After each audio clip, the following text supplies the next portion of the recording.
Hi folks, welcome to another weekend podcast. I'm joined by Hugo, who is going to bore me to death with details about the Paris Climate Accord, a subject I know literally nothing about. Hugo. I don't think it's going to be that boring because we're actually not going to go into much detail about what it is and whether it's right or wrong. Okay? Excellent. So there's a huge debate, obviously, about whether global warming is happening or not, whether it's man-made and things like that. Right? That's not the point of the podcast. The point of the podcast is to kind of say what the Paris Agreement is and then what it means in terms of international law. So the context for this is that it has become kind of relevant again now that Biden has announced that he would be rejoining the Paris Agreement, and I think he's already done that, right? There was some executive order that he joined, and so people are reacting to it, obviously, and people on the left are reacting to it and like saying, "Oh, that's great! You know, that's going to change, save the world from climate catastrophe." And mission accomplished. Exactly, and some right wingers are saying that it's going to destroy the Rust Belt. It's going to be horrible for manufacturing and stuff like that. I think Ted Cruz was one of them. So I want to talk about that, right? Does it have the potential to do this, or is it likely that it's going to do this? And since you brought up Ted Cruz, in fact, are the citizens of Paris going to be concerned about this?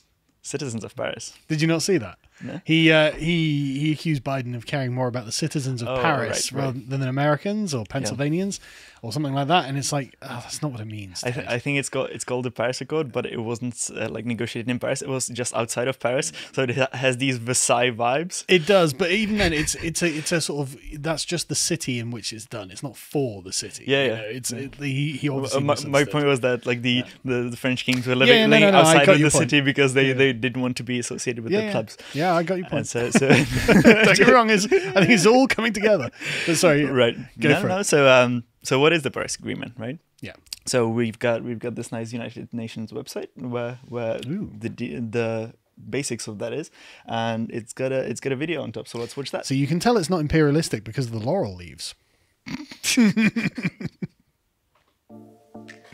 What is the Paris Agreement? The Paris Agreement is a legally binding international treaty on climate change to limit global warming to well below 2, preferably to 1.5 degrees Celsius compared to pre-industrial levels. This requires economic and social transformation to face the climate challenges now and moving into the future based on the best available science. The Paris Agreement works on a 5-year cycle of increasingly ambitious climate action. By 2020, countries communicate their plans known as nationally determined contributions. Countries communicate actions they will take to reduce their greenhouse gas emissions in order to reach the goals of the Paris Agreement. Countries also communicate actions they will take to build resilience to adapt to the impacts of rising temperatures. This may include information on adaptation and finance flows. The Paris Agreement also provides a framework for financial, technical, and capacity building support to those countries who need it. Starting in 2024, countries report transparently on actions taken. Collective progress under the Paris Agreement will be assessed through a global stocktake. This will lead to recommendations for countries to set more ambitious plans in the next round.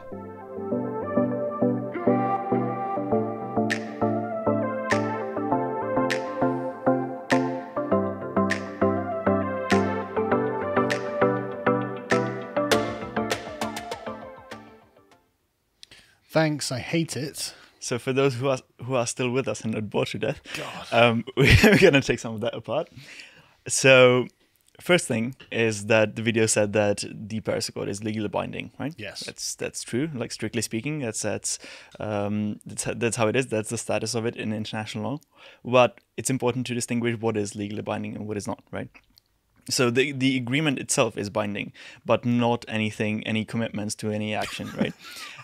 Because the agreement itself doesn't include any specific goals. Yeah. You've got we're legally bound to an agreement that doesn't require you to do anything. Exactly. You have this agreement that that makes countries make them their own goals, select their own goals, and so they come up with their own goals and they kind of communicate them to others, and then what is being reported on is how well are they actually doing in terms of those goals that they had set for themselves, right? And so it does have an overarching goal, the Paris Accord, right? And that's to stay below 2 degrees Celsius from pre-industrial levels. Exactly, yeah. So that's a standard kind of metric, and preferably if possible then under 1.5. And but that's kind of the non-enforceable part because no one is actually obligated to do it. That's kind of the goal that this agreement is supposed to go towards by kind of aggregating all of these commitments that each state is going to make. Right. But I kind of hate the presupposition that underlies that, which is that we are in control of this such thing. Like, because, I mean, I don't know anything about the climate, but are we sure that we actually have the power to do this? Maybe. Exactly. That's not sure it is. I don't know. Like, I don't. Like we might very well be able to do it. Like to actually do or not do these changes. Like we, right? Yeah, so we. Yeah. There's no we, but the collective royal exactly. we. So. It might be possible. Like I'm not saying it's not. It probably is. It depends on the costs, right? And on like what you want to do and what's worth it and what's not. I'm skeptical. But that's another discussion, right? So more from the video. It talks about the actions that are supposed to be taken, and that's reducing emissions on one hand, and then building resilience on the other. That's kind of a cryptic phrase, but what it means is to be prepared for like natural disasters and effects of climate change. So if like you have rising seas, so you can build like flood walls and things like that, right? So there's a resilience there, presumably talking about. They don't say it explicitly, but I think that's what they mean. That's usually what they mean. I think that's a fair interpretation. Yeah, and so then. Apart from like these actions, they have to do. Each country has to report on the progress it has done, and then they're talking about foreign aid, right? They're saying there's going to be a framework for financial support for countries that need it, which is a very drawn out way of saying. Gibbs. If someone says they want to do X but are not able to do X and are a poor country, we're going to send them money. Yeah. So that's another way of kind of getting money to people that you don't want having money at all. Wealth redistribution. And that doesn't mean people in poor countries, but elites in poor countries. Yes, it does. Yes. So, and the dictators of poor countries. Yes. Right, and so. But by the way, all foreign aid is essentially the same in that regard. Yeah. Just for anyone who's wondering, like, oh, we need to send foreign aid to, whatever backwards hellhole we're talking about. What you're doing is buying friends in the regime. That's what it's for. I actually have an article that I'm preparing, but it still needs a bit of work, so it's gonna still be a bit of time before it goes up. But yeah, so let's get on with this. So. What they said in the video is that these are the actions and kind of what it's about, and then the specific actions that are taken by states are divided into 2 categories. There are the nationally determined contributions and then long-term strategies. Right? And the nationally determined contributions is the part where states actually say, okay, this is what we're going to do. This is what we pledge that we will commit to. And so states, as I said, choose their own goals, and then that's the benchmark according to which they then get rated. And then those goals are mandatory, but we'll get to that later, right? What the word mandatory actually means in this context. I'll explain like what the enforcement mechanisms are or aren't. And then this quote is actually from Wikipedia on the Paris Accord. Article 3 requires states to be ambitious, represent a progression over time, and set quote with the view to achieving the purpose of this agreement. So these goals need to. These are the constraints that are put on the goal. So you can't just say, okay, I'm going to reduce CO2 emissions by 1 kilogram. Like that's not a thing because it needs to be ambitious, right? So that wouldn't fly. But at the same time, you can still do basically whatever you want as long as you frame it right. As long as you label it as kind of progress and find a way to justify it, you can do whatever you want. So it's more like it's it's not as strong as it might seem to. It's like very a layman, flexible. Right? It's Right? very flexible. Yeah. And so then apart from these nationally determined contributions, you have long-term strategies, and those are not mandatory. Those provide, quote, a vision, a direction, and a context to those goals that states set for themselves. So you're supposed to say, okay, this is my goal, this is my strategy, this is my vision for the future, and therefore that's why I'm doing these things that I'm committing myself to, right? And so the long-term strategies is just all talk, no action. Like that's nothing. Yeah, that's what it sounds like. Yep. And so these are the two main categories. And so well, who's actually like supporting this, right? So this is the UN. This is the UN. This is the UN's kind of initiative and program. And actually, if you look at it, almost basically everyone is a party to it. Almost all UN members have either kind of put it in practice or signed it. What the yellow-green thing means is that I think they signed it later than the others, right. And so it hasn't entered into effect yet because there's a 3-year period between those two, right? And so but all the others have. You can see that the US is just like pledged to rejoin, so it's not in the same color yet. And then you have the EU, which means that each country has pledged their support for it by themselves, and then the EU has as well. So it's kind of like a double layer. Yeah. It doesn't mean anything. What a shock! Gotta say, I'm disappointed in Greenland. Not bothered. Didn't he? And the Western Sahara as well. I can't believe they aren't signing up to the problems. I mean, you think they've got the most to lose. So, anyway.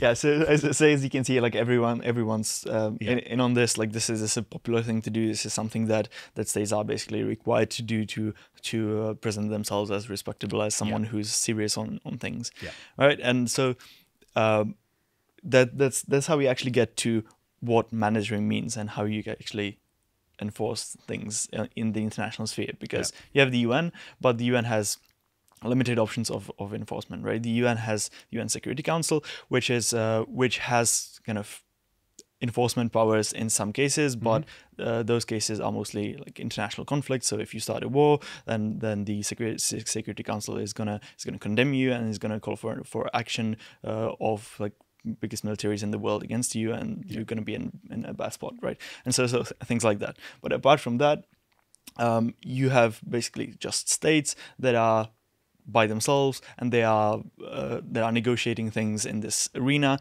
and you can only enforce what they agreed to and what they actually want to be enforced. Yeah.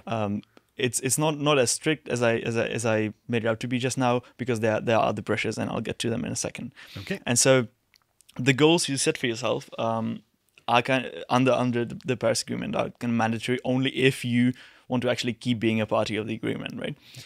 Because you can withdraw at any time. There's a withdrawal clause, and you can withdraw with 1 year's notice. Which is presumably what Trump did. That's what Trump did. There was a 3-year period, I think, that Trump couldn't withdraw, and so he said he would withdraw in 2016 or 2017, but he was only able to like actually do it, and he did it immediately in 2019 when he had the option. November 2019, I think it was, and so. This withdrawal clause makes it so that anyone can do this, and therefore if you don't want to be a part of it, you don't have to commit to anything, and even if you had committed to something, you can just leave. Yeah. Right? And so you could say, okay, to make it more effective, don't include a withdrawal clause, right? So just make them stay if they agree to it, but that doesn't really work, because that creates more tensions. It creates more problems than it solves, because you can't just force a country to do something if it doesn't want to do it, because they have their own army, they're sovereign, and they work kind of on a negotiation basis. Yeah, you've got to take a softly approach. Exactly. And so if you don't really want to like break international law, break international norms just by invading country and then pitting everyone else against you, like there's no other way. You can like just force, actually by force, a state to do something. And so it's actually better to make the option to withdraw from an agreement official rather than keep it unofficial. And what it means is when you keep it unofficial is that states will want to exit but will not be able to, and they instead they will find some loopholes and some ways to avoid doing what they had promised that they would do, and they will not do it because they don't want to do it, so they will find a way around it, and you will not achieve anything. It's just going to be messy and unnecessarily complicated because everyone's going to be trying to just avoid what they can, and it's just not a good idea to. It doesn't sound workable at all. Yeah, it's not a good situation to be in. So. Okay, so just include the withdrawal agreement. Like, there's no way around it. Yeah. If someone wants to leave, they will just leave.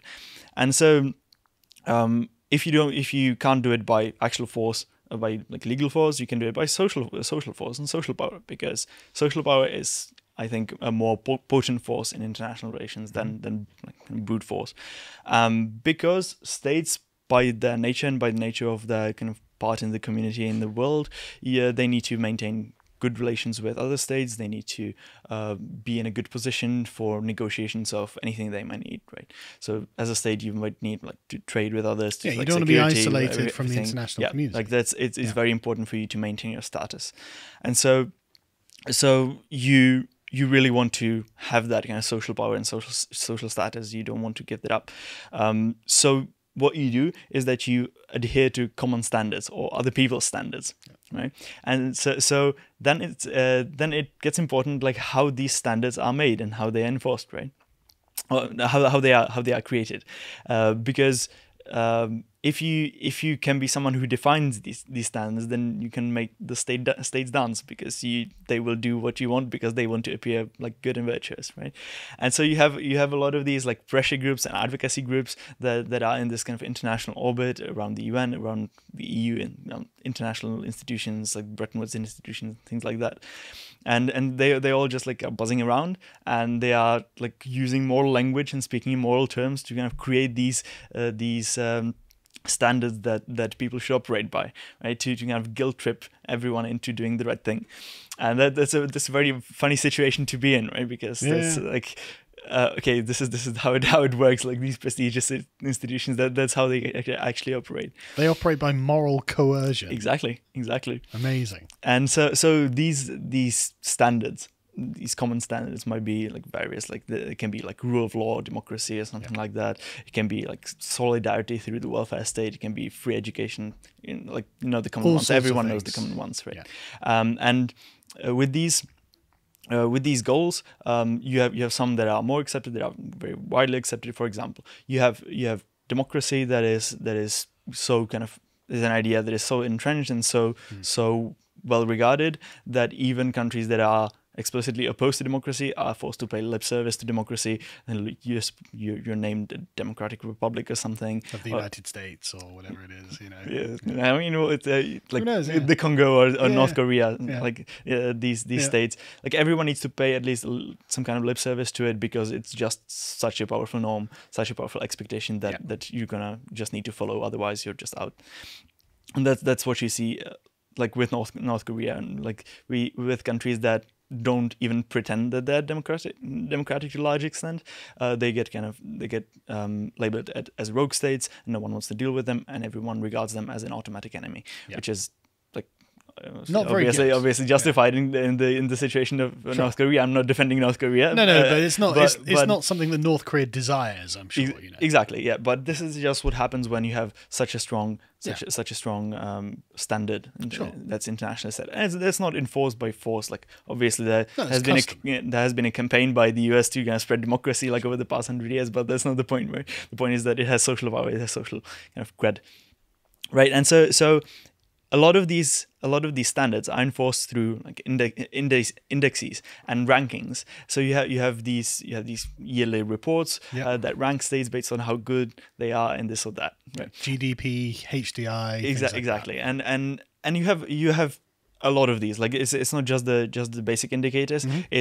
There's literally hundreds, right? Practically anything that's measurable. Exactly. Really, exactly. Yeah. And so you define something as desirable. And then it's very practical. It's a brilliant idea. You define something as desirable, and then just let countries compete for it. And they battle to just make you got to go up those league tables. Exactly. And so this is why the kind of reporting or assessment part is important for the Paris Agreement, right? Because this is where countries get to like compare themselves against the others and say, okay, I'm better than you, and get the little ribbon. Exactly. And so not the legal force, but this kind of social force is literally the main enforcement mechanism of the Paris Agreement. And even if you say, okay, the whole agreement is enforceable because it's kind of an international treaty that has this kind of status, that's not the important enforcement mechanism. Yeah. The important enforcement mechanism is the credit that you get from doing the good thing. So just to be clear, that suddenly illuminates why Trump did what he did, right? Yes. And the way that Trump operated as well. Suddenly everything becomes much more clear. Because if it's about social pressure to doing the right thing, and Trump doesn't believe it's the right thing, you can see why he was instantly just like, nope, that's gone. I don't care about their opinions at all. And if that was the main enforcement mechanism, I can now understand why Trump just went out of that so quickly. Mm-hmm. And the important thing here to mention is that the US is one of the very few countries that can afford to do this. Yes, right? Of course. If it was, I don't know, Montenegro that did something like this, they just get bombed. And Montenegro. I'm not kidding. If they did it in a very abrasive way, they just get bombed. Like that's. They would get. Maybe I'm being a little bit too hyperbolic. Maybe not. It is possible. They would be regarded as something like North Korea, or something like a rogue state that is not conforming to what we all know is right.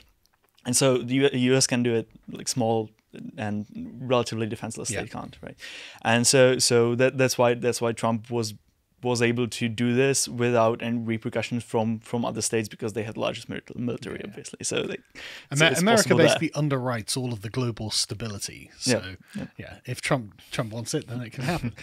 But anyway, And so when I said before that the social power and the social kind of cred is the main enforcement mechanism, that's true. But also social enforcement like this is only effective in making people do what you want to do if they're actually sincere in believing in those policy standards that you set out for them, right? And so if they're not being sincere, they're just going to virtue signal as much as possible, right? And so they're going to virtue signal to circumvent their promises and try to have the cred without doing the work behind it. And so people are already starting to notice that states are not really so keen on actually following their promises that they made with the Paris Agreement, and what they actually want to do is just say, okay, we're good, we're signaling that we're the virtuous ones. So here you have an article from Nature, which is a prestigious journal, and that's actually from August 2017, right? And so it's the title of it is "Proof Paris Was More Than Paper Promises," and that's 1 and something years after the Paris Agreement was agreed upon. And I can see what the problem is just by the byline. All major industrialized countries are failing to meet the pledges that they made to cut greenhouse gas emissions.